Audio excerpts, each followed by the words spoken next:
Pero gusto mo ko siraan sa mga anak mo. So what did you want to happen? Umuwi sila sa bahay ko. Ako ang magpalaki pero galit sila sa nanay nila. Diba?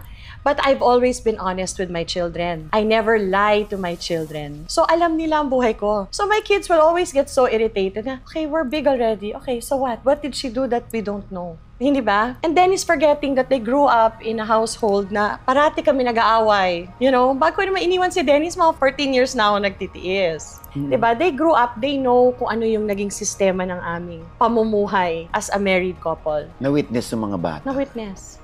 Paano kayo nag-aaway? Talakan lang? Wala naman physical? No. He was physically abusive to me. He was, OG.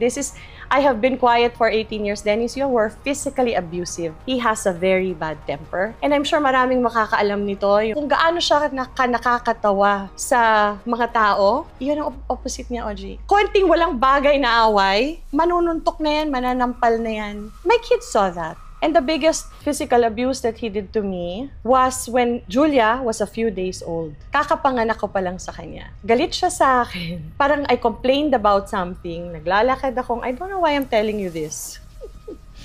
I never spoke about this. Naglalakad ako papasok ng kwarto from the back. He hit me so hard. Laking tao ni Dennis, He hit me so hard in my ear. Lumipad talaga ako kasi hindi ka nakailag di ba? Na talaga nawala yung eardrum ko.